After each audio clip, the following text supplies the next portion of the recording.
Soy un fauno. You know, there are only two things you can do in art or in narrative and storytelling. You can tell about the good stuff in life, which has always been very boring to me. And you can tell stories about the dark side of life, which has been much more attractive to me. When you grow up essentially as an observer, or to a further extreme, a voyeur, if you would, you know, but you can be a child that is in the corner of the playground watching the rest of the kids play, and you come to understand the human condition at a very early age. And you understand that the world is absolutely out of your control. And then you find a medium in which you can sit down amidst 500 people and elicit the reactions at the same time. There's a thrill that is, without a doubt, socially impertinent and needs somebody that is barely functional in his social life to articulate.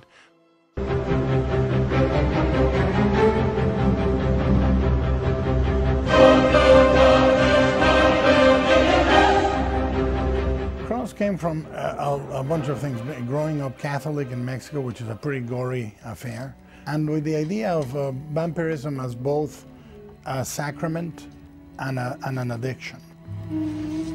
¿Eso es para mí? Well, that movie changed my life because we were more than the underdog, more than the dark horse. We were a movie that nobody wanted to produce, nobody was supporting except my producers in Mexico.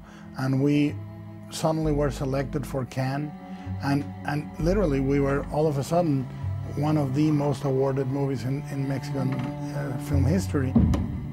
I remember the first time Kronos won the first award, which was a cash award.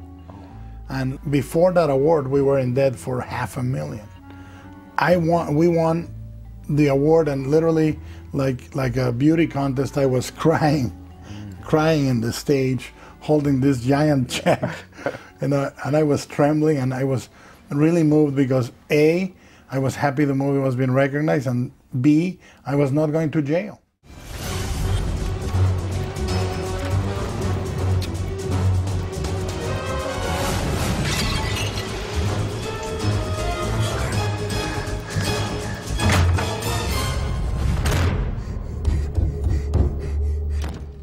There are things that go bump in the night, Agent Myers. And we are the ones who bump back. Hellboy. With movies, I always tell them that these are creatures and monsters that have personalities. Yes. Is that the secret to what makes this whole thing work? I think so, because each of them represents something in us. I mean, Hellboy is incredibly recognizable for any male. You know, he's a very male essential figure. Abe is almost like an intellect and the spiritual entity of the movie. And Liz, I hope, is recognizable as a female trying to deal with a completely irresponsible male partner. So, and Johann is the rationale, the logic, and so on and so forth. You recognize these people, and the clue to their hearts is that they are very common. They're very common people doing extraordinary things, you know, but their feelings are recognizable. From the crib all the way to age 11, more or less, I had what is called lucid dreaming, which means that you dream that you are awake. Hola? So I literally saw monsters. I was used to monsters, I love them, but you know, at a very early age I made a deal with them to allow me to go to the bathroom because I was so afraid I ended up peeing my crib. And you know, we stayed friends. Cuentos de hadas. Ya eres muy mayor para llenarte la cabeza con tantas zarandajas.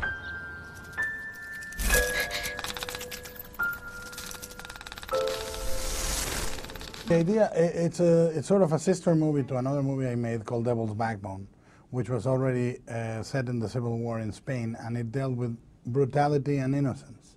And I think this movie deals with the same two issues. Is what happens to children in war.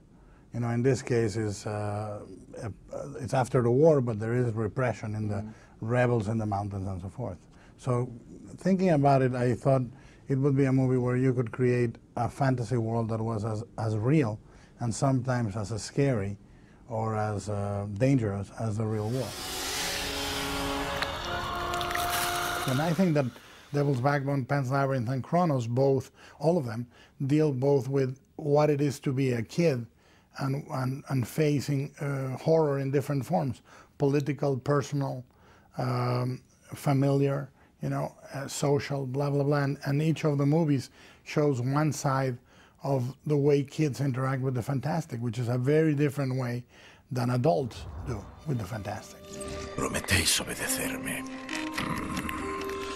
Haréis todo lo que yo os diga, sin cuestionarlo. I actually showed the movie early on to a Hollywood producer-director, very famous, and he looked at it and he said, "Oh, it's great if you could only cut the violence, the children would go and will be a success." I said, but the whole point is to have the violent and the fantastic together. The action in the movie is what you would have dreamt to see when you were 11 years old. It is really, really a great adventure movie. This entire set would shake and would be able to drop 15 feet really rapidly for the drop of the head. The actors were in for a ride. It was like a little amusement park simulator. I don't know. I don't know what a true artist is. I've never met anyone that I like that could declare himself to be that. But, am I a true artist? I am a true guy. Everything you see in my movies is truly what I like. And they are all truly done because I essentially have a massive boner to make them. So in that sense, I am a genuine guy, a true guy, and I am an artist because God knows what I do is not commerce.